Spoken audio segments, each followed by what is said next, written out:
This is Sappy Leedy Ferris, daughter of Gene Leedy, architect, and you're listening to U.S. Modernist Radio. Mama don't allow no architecture around here.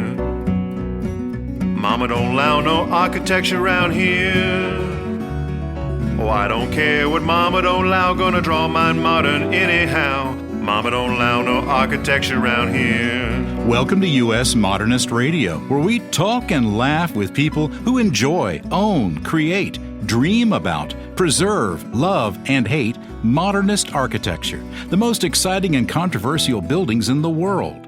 In 1959, the U.S. only had 48 states and a population of about 177 million people. Frank Sinatra won his first Grammy for Come Fly With Me. D.H. Lawrence's Lady Chatterley's Lover, which had been banned for decades, became okay to print. And a certain exciting and controversial architect who had been around since just after the Civil War passed away at the age of 91. Frank Lloyd Wright left an incredible legacy of innovative and beautiful buildings, one of which just changed hands last year in Phoenix, Arizona. On today's show, we'll talk with architects Victor Sidy and Amanda Hugh about the David Wright House, designed by Frank for his son. And now, sporting some sporty new boat shoes, here's your host, George Smart. Thanks, Tom. As we reported a few weeks ago, my best bet to be the Frank Lloyd Wright of his generation, Bjarke Ingels, he got a new boat. Oh. A transformed ferry boat, which he and his wife Ruth have masterfully turned into a gorgeous floating residence. In case Bjarke Ingels, angels are coming down now, invites me over to visit and do an interview for the show, I've now got the shoes, some classic Sperry topsiders, plus enough frequent flyer miles to get to Copenhagen. I am all packed and ready to go. On a moment's notice, my passport is current. The dog is over at the neighbors, so all lines are open, Denmark. Support for U.S. Modernist Radio comes from Modernist realtor Angela Roll. In our continuing world of make-believe, Angela Roll was a spy for the deep architectural state, making sure that great modernist architecture was not wiped out by devout classicists pining for an earlier time, like the 1800s. Codenamed The Broker, accompanied by her financier boyfriend at the time, codenamed Zero Interest, they were called on to restore the terrazzo floors in Saarinen's TWA building. Traveling from the AIA headquarters in Washington to Austin, Minnesota, they stole the secret formula for Spam, which coincidentally makes for an excellent floor wax. Or a dessert topping. Yum. On the flight back to Washington, Zero Interest flirted shamelessly with a woman named Jennifer, who was breaking up with a guy named Brad, who had just taken up with a woman named Angelina. By the time the plane landed, Angela told Zero Interest to hit the road, and 2 days later accepted a proposal from international hospital executive Eric, whose love for her was long a pre-existing condition. Aww. Today she continues to defend modernism, dealing with unreasonable sellers, unrealistic buyers, incompetent builders, and bureaucratic city councils. Plus, she has some Spam recipes that are surprisingly delicious. Just ask my brother-in-law, Kevin, about his Spam sushi. Really.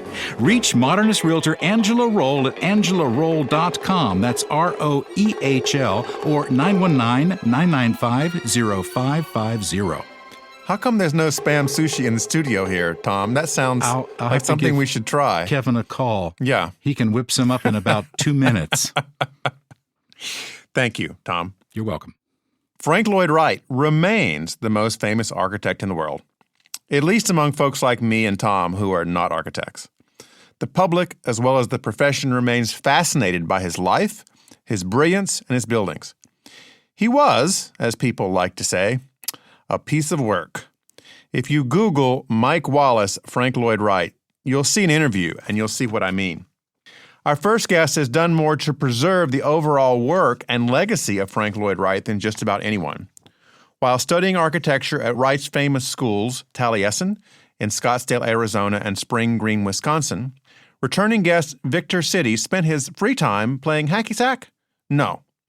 He was out hosting a TV series on architecture and was the youngest member of Architecture Magazine's 1999 Young Americans. By 2000, He opened up a private practice, and by 2005, like Welcome Back Kotter, he was appointed Dean of the Frank Lloyd Wright School of Architecture and helped lead a team that helped the school regain national accreditation in 2007. He was also instrumental in the decades-long negotiations to get the Wright archives out of boxes in the desert and into climate-controlled Avery's Library at Columbia University. In 2015, he returned to private practice and has been a special guardian of the David Wright House, including leading a 2018 restoration. He teaches at Arizona State, speaks a little Russian, and plays the viola. Welcome, Victor. Thank you, and almost all of that is true. Almost all of it? Okay, good. Amanda Hugh is an architectural designer based in Scottsdale, Arizona. Her journey into architecture was pretty much unavoidable, as both her father and mother studied at Taliesin. Her father is Bing Hu, who in 1988 arrived in Arizona from Beijing, China, with nothing but $50 in his pocket and a scholarship to Taliesin West. Her mother is Wendy Shi, and together they founded the architecture firm H&S International. Amanda graduated from Yale in 2019, including a stint as a photojournalist and illustrator, and she's back in Scottsdale to work on the next restoration of the David Wright House for its new owners, her parents, and business executive Jim Benson. Welcome, Amanda. Thank you so much for having me. Victor, when did you first hear the name Frank Lloyd Wright, which you've been so intertwined with all these years? Oh, it was probably when I was 12 or 13, and all the amazing people that my parents knew were somehow either architects or educators, and talking to them or hearing them talk made me realize that if I wanted to be cool like them, I probably should learn about architecture, and then Frank Lloyd Wright's name and work inevitably popped up. So you were basically somebody who wanted to be cool like your parents? Wow. Like my parents' friends. Okay. Okay. Yeah. Right. So was architecture something that you fell into at that age, or was it later on that you really dove in head first? Yeah, right. I think I wanted to be a composer, a classical musician, and a violinist, string quartet guy. And then I heard this quote, architecture is frozen music. Goethe is attributed to that quote. And for me, it all made sense. Everything fell into place, and I realized that I could compose music, as it were, by making buildings. And ever since that kind of leitmotif has been part of how I work and how I live. So, yeah, absolutely. Amanda, you're a recent graduate. Yes, I am. So still pretty new to this, but starting to get the hang of things. When did you first hear these magic words, Frank Lloyd Wright? Honestly, it's hard to say. I feel like Frank Lloyd Wright has sort of just been ingrained in my life as sort of like that ghost grandfather, always there. Uncle Frank. Uncle Frank, yeah, exactly. So I don't know when I was first exposed, but just know that his architecture and his work and his line of thought has always been part of my life growing up in this household. My older sister was actually born at Taliesin. I unfortunately was not. But so when I say like Frank Lloyd Wright is everything to my family, he really is. He's been there since the beginning. I have to ask, where on the property was your sister born? Was like there a birthing room? I didn't see that on the tour. Well, I think they made it to the hospital, but I don't know. Okay. We'll have to ask my parents. Okay. I didn't know if one of the students had made like an informal medical complex as part of his project. Yeah, that would be an interesting shelter. One of the things about Frank Lloyd Wright's life and career, Victor, is it had a lot of ups and downs. What were some of the major high and low points of his career? Well, I think his lifestyle and choices that he made in his personal life were often, almost always controversial. I tend to dismiss that as more the context of his work and find it much more interesting to see how he had this initial flowering of work early in his career when he was in his 20s and 30s living in and working in Chicago and specifically in Oak Park, Illinois. And that's, of course, the period of architecture that's known to many as the Prairie style or Prairie era in his work. There were some reasons why he fell out of favor in the early decade of the 1900s. Part of it was the affair that he had with a client's wife, and other was just an interest in getting beyond the everyday that he was, realizing at that point. And then he had a series of decades that were really less fruitful. The 1920s were remarkable to me in as much as the economy was booming in the United States, and Wright was nearly destitute. And so you see this strange contrast. And then at the end of the 1920s, this reversal happens where, though the Depression is set upon the United States, some of his most fantastic work, Falling Water, Johnson Wax administration buildings, a number of remarkable homes like the Jacobs homes, start becoming realized. And so you have this seesawing of fortune, both reflected in his work and in the national economy. Everyone was doing well in the late 1940s and 1950s, as was Wright. And that last period of his work was, I think, one of the most iconic. That's where you have buildings like the Guggenheim Museum being realized. In New York, yes. In New York, and then, of course, a number of other wonderful homes and public buildings. So that's maybe his legacy, his career in a nutshell. But what it kind of underscores all of that, I think, is how at the beginning of his career, the lighting was gas lighting and literal gas lighting. And near the end of his career, he was designing atomic spaceships and flying saucers for America in a way that heralded the beginning of the space age. And so you see this immense amount of technological change throughout the course of his career. And of course, he is embracing all of that technology as it comes and trying to make it his own. And I think that's one of the reasons why his career is so fascinating, is it doesn't stay in one place. It adapts and embraces that technology. Amanda, describe the house, if you will, for our listeners. What does it look like? Well, I would say upon first glance, it almost seems like a medieval fortress. Right now it's sort of hidden behind some fences, and you sort of creep up to it, and the material, it's made out of concrete block, but it's really interesting. So basically you approach the house, and it's a cantilevered spiral structure. So you approach it from one side where you actually pass under the building into a circular garden courtyard where there are some stepping stones, and you can actually, drawn on the stones are the radial axis of the house.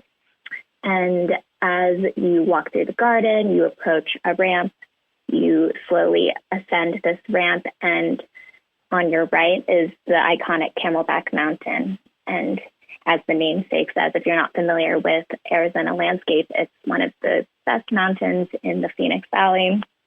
You have a great view of the mountain as you're going up, and you enter a compressed foyer and are sort of amazed as you enter into a bright, spacious, lively living room with light coming in on all sides. And if you were there in the 50s when it was built, looking out the windows, you'd see immense citrus groves going on, spanning for hundreds of feet around you. But now that's sort of turned into the very suburban neighborhood, as most of America has. But yeah, you continue walking through it, and it all follows that spiral I spoke about before.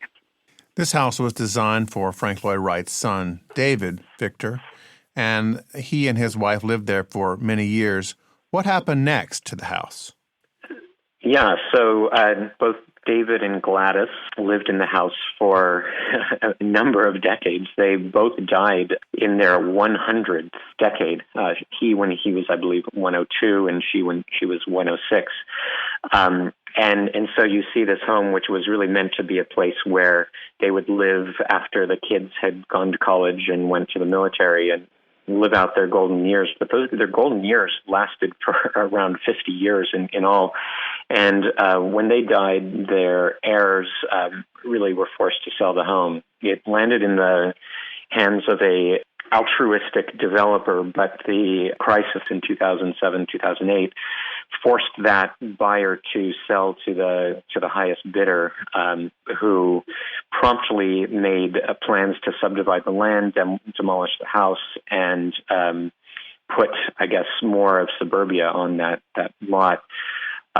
When the demolition contractor came to tear down the house, he was surprised because it was a house that he had, like no other. And so he called the city of Phoenix to, verify that demolition permit was accurate and that he had the green light to demolish the house. And, of course, all mayhem broke loose within the preservation world. This was a national, even international story about how this house that had for many years been known about but rarely seen was about to be demolished. And so the developer, who had a bit of egg on their faces, ended up selling, putting the house on the market again, making a bit of money. And the family that came in to buy the house and basically rescue it from its uncertain fate was the Rawling family, and in particular Zach Rawling, who led the charge to bring order to the chaos that had ensued. So the Rawling family assembled some surrounding parcels to restore the views to Camelback Mountain. They ended up putting a very refreshed landscape onto the estate. I was involved in the restoration of, or at least the initial restoration of the guest house, and in some updates on the main house. And the family's intent was to open the house up to the general public, which they did for about 15 months until the neighbors basically rose up in protest against the unwashed masses who were coming into their neighborhood and forced the city to, in effect, close all public access to the house. Yeah, what's up with the neighbors? I mean, it wasn't like you were bringing in carloads of beer-swilling, drunken people every night. I mean, these were architecture fans, right? It wasn't like Burning Man. Yeah. Well, you never know. I mean, these Canadian and Midwestern retirees are a piece of work. A wild bunch. Yes, exactly. This developer, the one that bought it when it was nearly in foreclosure, did he understand what he was getting? Did he know who Frank Lloyd Wright was?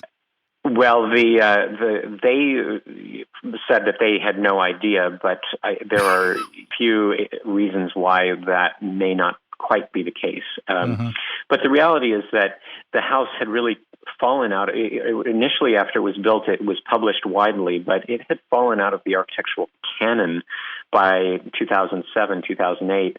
And part of the reason was that David and Gladys, the owners, had ended up being rather private individuals, especially later in their life. And so by the time I was an architecture student in, say, the 90s, we had heard about the David Wright house, but no one we knew had ever been there. And most people had assumed that it was, in such disrepair that it was, no longer worth visiting or even trying to make contact with the owners. So it was, to everyone's surprise, when it turned out that the house was actually in quite good condition, and that it was almost as if it had been built a few years ago. It was, wow. It was really remarkably intact, with some exceptions, but it was quite a lovely building to behold when the veil was finally lifted from this building. At that time, when Zach purchased the building, there was going to be a really nice complex there. It was going to be nestled in. You would be able to get married there, right? You could have a wedding at some point?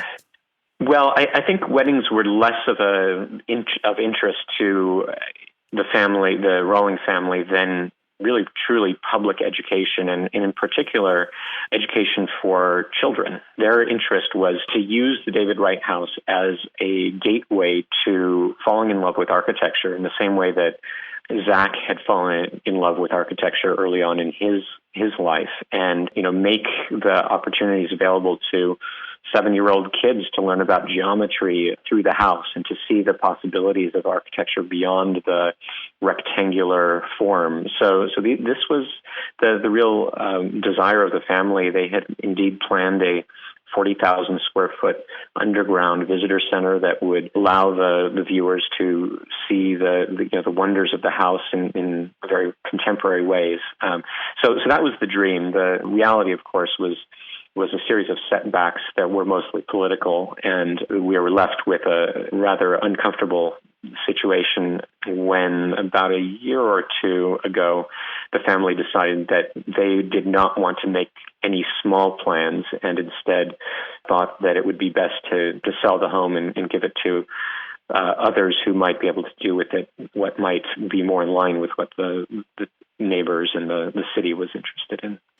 Amanda, has your family been just waiting by the phone for someone to call and say, hey, there's a Frank Lloyd Wright house for sale?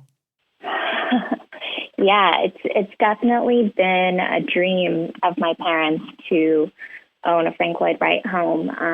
Immediately, as soon as the deal and papers were signed, my dad sent us all 10 pictures of that iconic Frank Lloyd Wright red tile, all different angles, just so obsessed and so excited about it.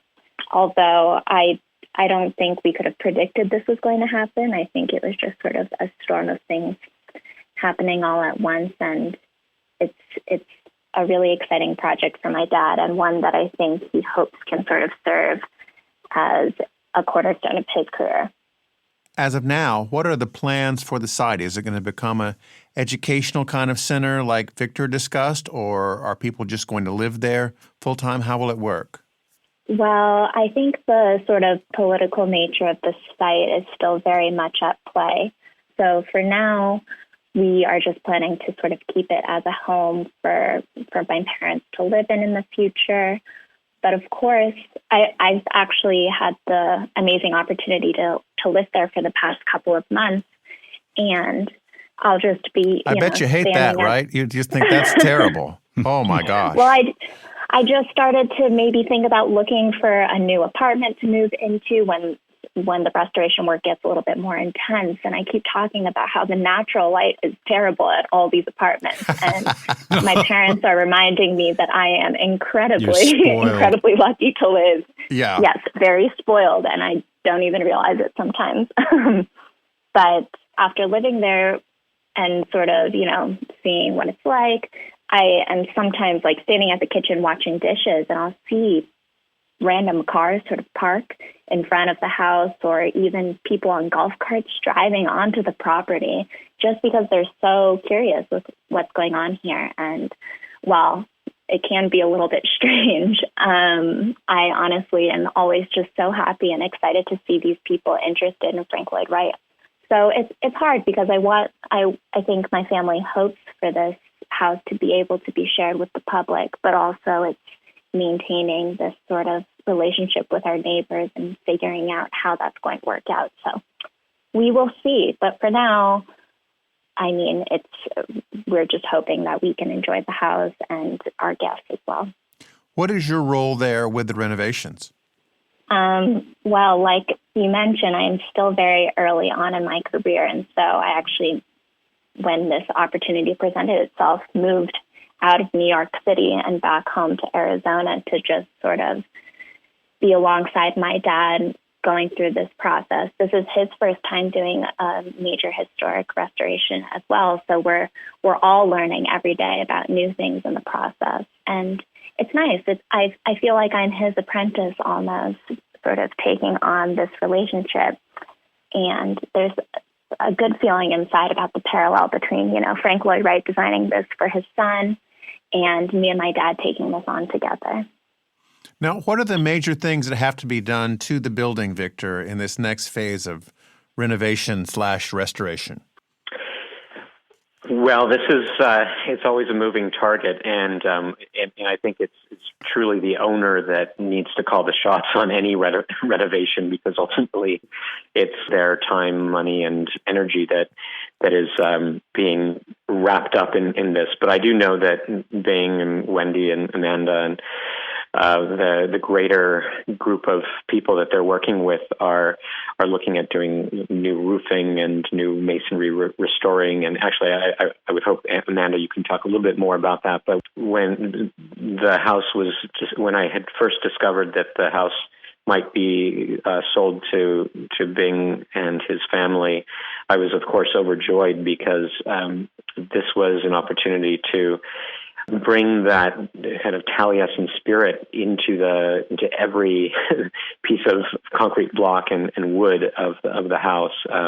That's something that I was confident that Bing would honor, and we also have to remember that the house, from its inception, was a house of experimentation, and it was an experimental house in terms of how they treated the concrete block, panes of glass, the way that the wood was applied, the mechanical system to heat and cool the building, the geometry itself. So it's an experimental building, and I think what Bing and Amanda and their family are bringing to the house is that type of experimentation. What kind of materials shall we use that both honor the past but also have the elegance and longevity that a home needs, and so I'm of course confident that it'll happen. They're also consulting with a variety of architects within the greater architectural community, and so I think that kind of almost crowdsourcing or blue ribbon panel of architects who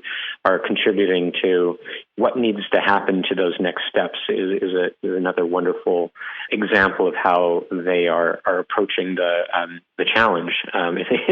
And so that's been wonderful to see over the past few months of their ownership. Yeah, I mean, like I said, we're learning every day. So one of our major things that we're trying to address immediately is the roof, because it's been leaking. And obviously the leaky roof then impacts all of the custom furniture inside and the mahogany ceiling. And so the roof is the first thing on our list of priorities. But within the roof, there's so many various different complicated facets of it. My dad, originally on Frank Lloyd Wright's plans, he specified a copper roof, but ultimately I think the copper was too expensive, or they didn't like the way it looked, and so they opted for a painted metal roof.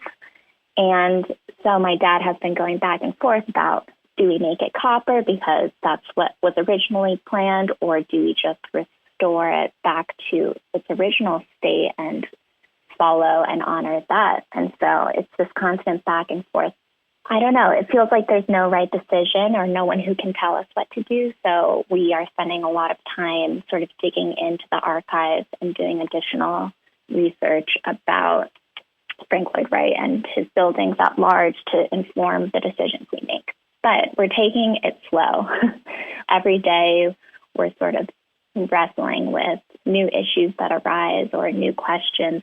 But as Victor mentioned, we have a whole community of architects here in Arizona who are really excited and willing to offer their help. Amanda, did your parents meet at Taliesin? Was it love at first sight, or did they have to check out each other's drawing skills first? Well, I think it was love at first sight, but they actually met in college in China. They were both structural engineering students and met. My mom was 2 years younger. When my dad traveled to Taliesin, when he graduated from college, they corresponded in only letters. And I haven't read any of them because my Chinese skills are not up to speed. But they have boxes of letters of correspondence that they sent back and forth until finally my mom joined him in Arizona 2 years later. That's a great story. That's very sweet. I can see a fine movie being made out of this, filmed at the David Wright House. Yeah, I would love that. That would be so fun. But I don't know, just in this whole process, it's not only digging into Frank Lloyd Wright's archives, but also sort of the family archives, right, which has been a rewarding experience for me. Victor, you've been the point man for a lot of Frank Lloyd Wright things over a long time. Is this typical that people buy a Frank Lloyd Wright house and then sort of struggle about WWFD, what would Frank do? Yeah, no kidding. And I think what's both delightful and horrifying is that there is no clear answer, or often there isn't. And there of course is the urban legend that you buy a Frank Lloyd Wright house and then you pay for it all over again during the renovation period. But and to some degree it can be true, but I think it also comes down to where do you draw the line on this sliding scale between perfect restoration, where everything is exactly the way that it should be, whether or not it was originally that way or not, or conversely, whether you allow some level of messiness to be part of the, or entropy even, to be part of the house or the building. And because on one hand, you want these buildings to be perfect, but on the other hand, what sometimes makes these buildings so beautiful is their imperfection. And so you see, for example, Taliesin West in Scottsdale, Arizona, being a building that was made of rocks and concrete that were really hewn from the desert floor. And in their definition, they are kind of imperfect. They have cracks and discolorations of all sorts. And so you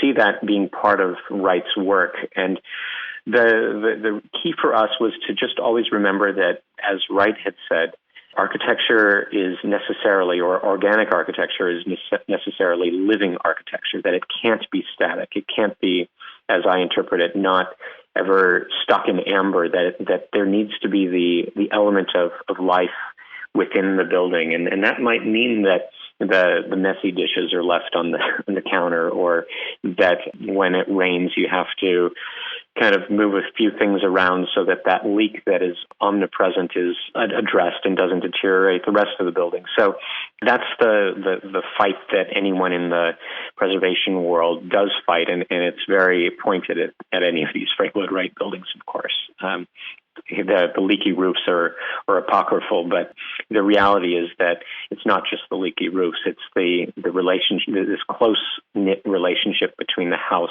the building, and the natural world that is at once the beauty of these buildings, but also the detriment that over time the water and the ground and the animals and the forces of nature come down to lend their hand and their mark on the building itself. Yeah. That's what Amanda and her family are dealing with, and it's a wonderful thing to be working on, because you kind of realize your place on this earth when you work on buildings that were meant to relate so closely to that earth. At the David Wright house, the house is as much about the sky as well as the earth. And that's one of the things I think that makes that house so unique among Frank Lloyd Wright's buildings, is that it's not just a building about the earth, but it's one that reaches up into that sky to the views, the distant views. And that's, an additional challenge of that particular property. But isn't it also true, Victor, that Wright's brilliance, his designs, were just way ahead of what material science could deliver at the time? He did talk about that. He talked about how sometimes his buildings were sketches, particularly Taliesin West, and it was up to future generations to fill in the hard lines around the sketch lines. And so you would see that he had full faith in architectural and construction technology, that within years of his death, there would be another sealant or another material that would do what another he intended roofing to technology, perhaps. Yes, exactly. And in some cases, that was indeed the case, that the perfect material came out. But it's not always the case. And sometimes it's the building materials industry has a conservatism that doesn't necessarily allow applications of products in any way other than the way they were intended to be or engineered to be. I'm remembering a discussion of the Guggenheim and the glass was it the skylights that yes, was correct. Disintegrating or something, and they had to replace it recently? Am I right? Yes, and that's correct. You are remembering that accurately. I'm not exactly sure what technological means they used to do the restoration, but yeah. I think it was an example of the improving technology. Right, a lot has happened in glass technology since that place was built. Exactly. Yeah, because basically Wright died in 1959, but by 1975, give or take a few years, material science had pretty much solved most of its major problems. And that's where you got architects making really wild buildings that didn't fall apart and didn't leak for the most part, because the technology had moved along so far. It would have been sensational to have all that technology when Wright was around. Absolutely. But there is also the cost of, at Taliesin in Wisconsin, the foundations were made out of basically stones that were thrown into trenches, and then the rest of the house was built on top of it. And so when the restoration experts came in, they basically they were forced to dig underneath the entire house in phases and put big new foundations concrete foundations underneath the existing house. And so it can be, even though the technology is now available, it can be very expensive and rather invasive to make those things happen. Luckily, on the David Wright house, you have much fewer of those kinds of challenges. Now, let me ask you, Victor, for your take on this question. What constitutes a Frank Lloyd Wright designed house? Is it a house that he designed and was built during his lifetime? Is it a house that he designed but was built after he died? Is it a house that he designed but was built years later? You'll find disagreement amongst experts, but I would say that there is an unequivocal agreement amongst those in the architectural world that a structure that was designed by him and to a certain degree overseen by him would qualify as a true Wright building. And certainly the David Wright house and its guest house would be within that. It's those homes that were designed just before his death that weren't necessarily executed while he was alive that you have the most of a gray area. And buildings such as the Marin County Civic Center, most people do attribute to Wright, and for good reason. But the buildings, the majority of its execution was overseen by Aaron Green, who was one of the true Taliesin and Frank Lloyd Wright apprentices, and who did a wonderful job. And so you also have to see how close to the source those who were building the building were to either Wright or his apprentices. So I would almost treat it as a one-off building, or one would have to look at each as an independent thing. One thing, though, that I think most architecture scholars are in agreement on is that if there was a home that was designed but perhaps never built, but then later executed somewhere else, that likely would be a rather stretch. And, we have to understand that Wright was very much a proponent of buildings and architecture that were appropriate to what he called time, place, and man. Those, in a way, were the three pillars of organic architecture. And when you kind of import a design that was done in the 1950s, for example, to the 2020s, you find that perhaps it isn't appropriate to the time. That what is more appropriate to the time is to hire someone like Bing Hu or me or someone else who is alive and interpreting the ideas of architecture, interpreting the landscape in a very contemporary way, and making it our own. That is what is appropriate to time and place. And so I typically have, as an architect, have less interest in those who try to recreate the past. It almost always ends up feeling not genuine. There's always a tell that indicates that it's not authentic.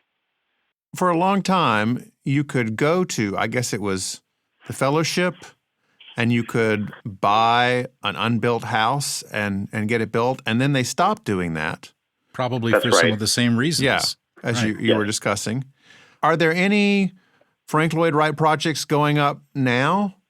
I'm actually unaware of any. And during my time with the Frank Lloyd Wright Foundation, there were some heated discussions within the board meetings that were on this topic. I have no idea, what has transpired in the past 6 or 7 years since I've left, but it's something that people are talking about. But when you do that, when you try to build a Frank Lloyd Wright house in today's day and age, you're doing it really for one purpose, which is to get the brand. And I think that's one of the least valuable or important reasons to do so. He would probably hate the notion of his name as a brand. Absolutely. Yeah. Yes.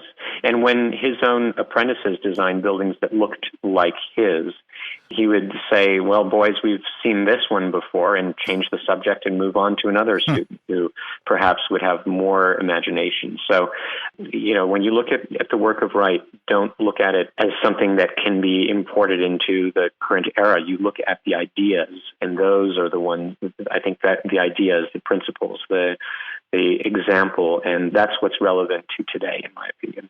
And then hire people who can interpret those ideas and are living very much in the present context. Amanda, I have a question for you.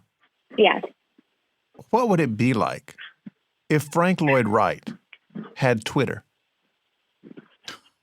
Oh, dear. Well, I mean, as Victor said before, he was a very controversial man, I would say. But he'd probably have a huge following, right? Yeah, I think he would have a huge following, and he'd probably have a lot of interesting, maybe somewhat crazy things to say. But it would definitely be one that I would follow. Would he be writing his own tweets? I think so, yeah, okay. Of course, yeah. He never held back too much, at least on a lot of the public interviews, both on radio, television, and in print. So I can imagine if he was on social media now, he would just sort of take delight in being able to reach all those people directly. What do you think, Victor? What would happen if Frank Lloyd Wright had Twitter? Yeah, right. Good question. I would tend to agree. I mean, we're postulating with what has been said.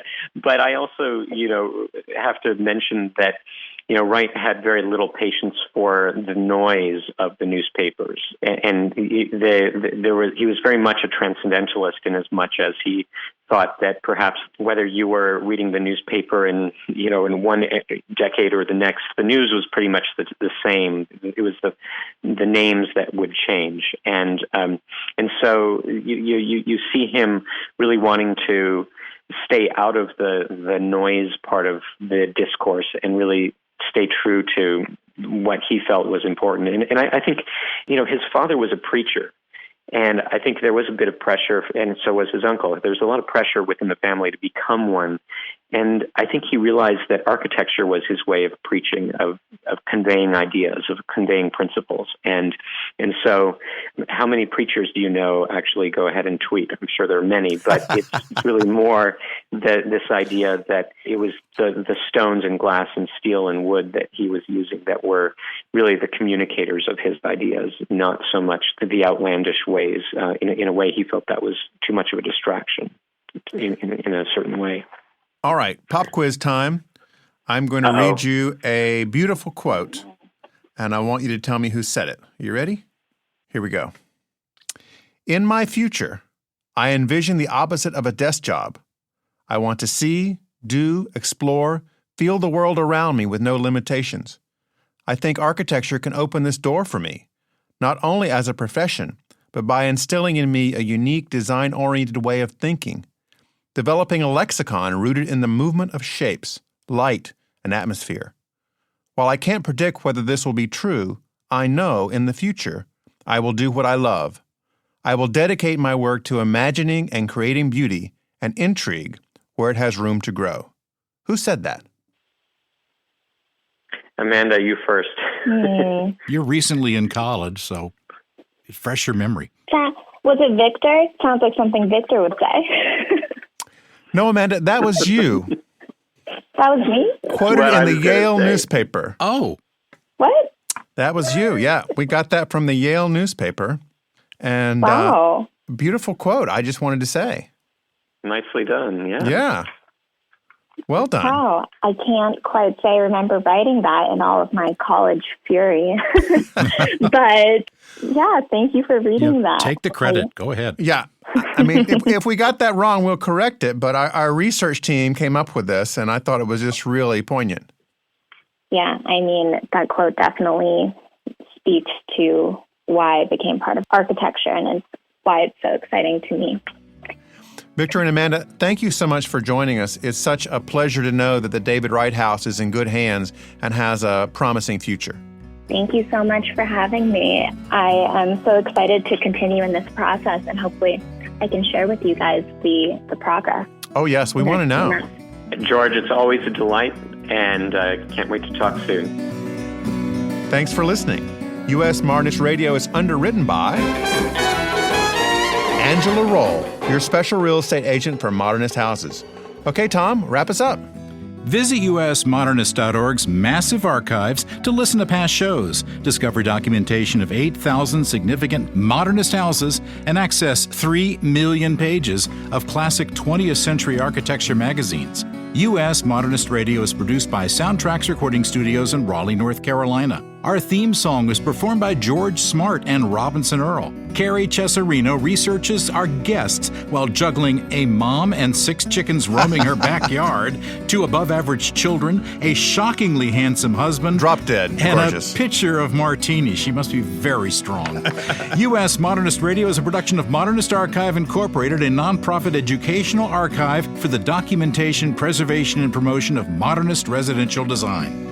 I'm Tom Guild. George and I'll be back soon with another Design for the Future edition of U.S. Modernist Radio.